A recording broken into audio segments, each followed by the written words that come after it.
So Janice, it's great to have you on the team, especially because you come from a slightly different background to the rest of our team. You're a geriatrician by training, and so this is a wonderful thing for us. And we managed to excite you, I think, about a condition called dementia with Lewy bodies. What is it about dementia with Lewy bodies that people don't know about that they should? That's a good question. Probably that is the second most common form of dementia, and it's not always picked up very well. There's a lot of crossover in some of the cognitive changes with Alzheimer's, and then there's a lot of physical crossover with people with Parkinson's. So sometimes people are first diagnosed with Parkinson's and then later on diagnosed with dementia with Lewy bodies later that year, and that's usually because they develop a dementia. It's not something that they would develop in Parkinson's at the same point in time. And the things that I found interesting and exciting with dementia with Lewy body patients is that, like all dementia patients, there's so much that you can do for people, but more the neuropsychiatric sort of symptoms, so the hallucinations, the delusions, and how you can sort of help people with those and help their caregivers look after them for longer. And you mentioned hallucinations and delusions, so they're part of psychosis, aren't they? Yeah. So what do we see in dementia with Lewy bodies in those sort of fields? So people who have dementia with Lewy bodies will sometimes develop a psychosis that looks like them being suspicious that people are stealing from them, suspicious that their spouse is not their spouse, suspicious that someone's up to mischief. So very paranoid. Paranoid would be a good word to say. Yeah. And then the hallucinations are usually quite clear hallucinations, like they're not a fuzzy picture somewhere. They'll describe people, they'll describe full scenes. So visual hallucinations rather than the hearing the things voices, like schizophrenia might see that, but seeing, and what do they typically see? Typically people, children, sometimes like small animals, like some people might tell you they see a rodent, like a mouse or a frog or things like that. And you mentioned that it's quite difficult to diagnose dementia with Lewy bodies. So how do we diagnose it? Is there a diagnostic test, or what do we go with? Unfortunately, there's no tests at the moment that can definitively say there's a dementia with Lewy bodies, so it's a clinical diagnosis. So the doctor will see you, they'll put all of the pieces of the picture together and say this is the most likely diagnosis. And the only way to truly find out would be a brain biopsy, which is a bit too much. Pretty much. And so these changes that happen, obviously it's quite an aggressive condition when people get it. And it's hard to diagnose. In terms of the research area that you're most interested in, it sort of predates all of that. Yeah. So tell us about what you're researching.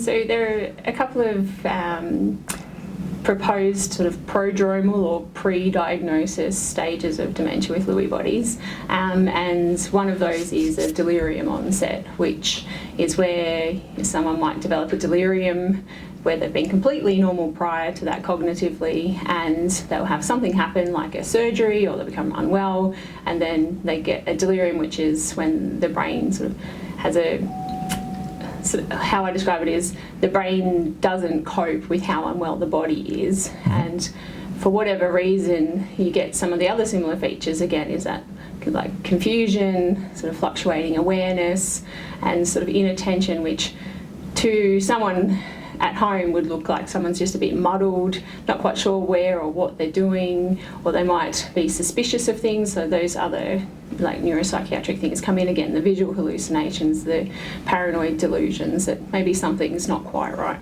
So is this delirium causing the disease, or how does the relationship look? No, so delirium often sort of rears its head in people who have an underlying vulnerability in the brain already. So it could be an Alzheimer's process happening, it could be dementia with Lewy bodies process happening, it could be that you've had previous brain injury or stroke and there's an area of the brain that's more vulnerable, and when you become unwell then the brain doesn't cope as well, and then that's sort of how the delirium rears its head.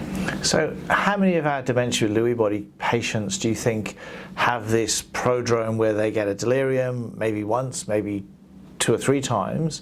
What sort of numbers? Is it everyone with dementia with Lewy bodies? No, or? it's very rare. Okay. So much so that there's no formal sort of like prodromal diagnosis for delirium onset as yet. So with my research, we sort of surveyed 30-something patients, and there was only 3, I think, that would formally. But that's 10%. No, that's true. Yeah, So, it is. So for our general practitioners, intensive care, general physicians, if they're seeing someone who gets a delirium after having a surgery, like an elective surgery, then it should start to ring a bell. It should, yes, and I think that it should ring a bell that they should have a formal follow-up with someone, either a geriatrician or a neurologist, to be formally checked after the delirium settles, just to make sure it's not that sort of prodromal time, that pre-dementia stage, where you could then potentially refer them to a site that's doing some clinical trials that might slow down the progression of the disease, or even work in the clinical trial space where we could find something that can cure it and stop it progressing any further. So that would be wonderful. Yeah.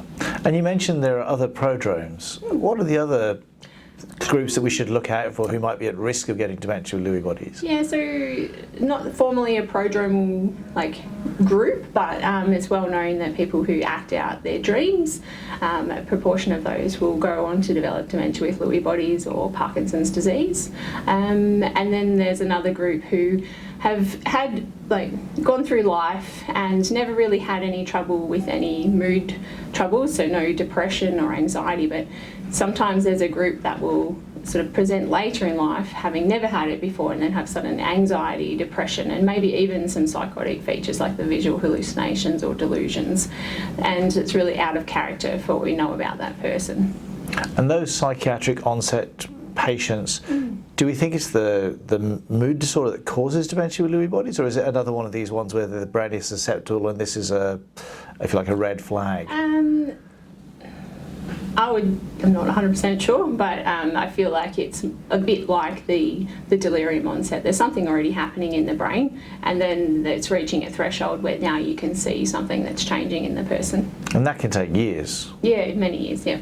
And you mentioned this dream enactment, this isolated rapid eye movement sleep behaviour disorder where people can act out their dreams. And those people, I think 75% of them over 12 years are likely to either get Parkinson's or dementia with Lewy bodies. Are there any other risk factors that, if you've got someone who's acting out their dreams, you kind of go, well, this person's more likely to get dementia with Lewy bodies? Because we know both of them will lose a sense of smell, and are there any other? So more the ones that are having some changes in their cognition. Right. So they might notice themselves, and I've had some people say that I just know that I'm not managing quite as well at work as I used to, or their spouse will often be the one that notices things that previously they were able to do certain tasks and now they're slower at them, they're not as competent at doing them as they previously were. Sometimes it's the driving that becomes an issue, sort of those subtle things, so they're able to manage and cope with life day to day, so they don't have dementia as such, but they've got some mild changes that sort of mild cognitive impairment term that gets thrown around. So they're not demented, but they're not as good as they knew they should be. Exactly. And often people are, very high flyers, and their down is actually quite good, but it's a red flag for us. Yeah. So in terms of your research, obviously, we're going to learn more about the delirium side of things, but what about your training and your future plans in your career? What do you hope that, being around this sort of research will allow you to do as a geriatrician? So what I hope to gain from this is to have a greater awareness of looking for these prodromal patients so that they can be referred to centres like this and have a full assessment, and then have the opportunity to participate in disease modifying trials, because I'm sure that no one wants to develop dementia, and if you could at least slow it down or stop it, that would be amazing. But also to sort of help gain, maybe raise awareness more so that people are more aware of the subtle things to look for that might suggest the person's going to develop dementia with Lewy bodies, so they can be referred sooner to see a geriatrician or a neurologist and sort of tailor their care a little bit better, because there are some risks with using different antipsychotics in people who might develop dementia with Lewy bodies or Parkinson's, and they can be quite how would you say? Dangerous. Dangerous, yes. Yeah, there's definitely cases of people getting much worse. Yeah. Well, look, we're delighted that you've taken the opportunity to get this kind of extra education, and thrilled about the future for you. So thank you so much, and congratulations on getting this far.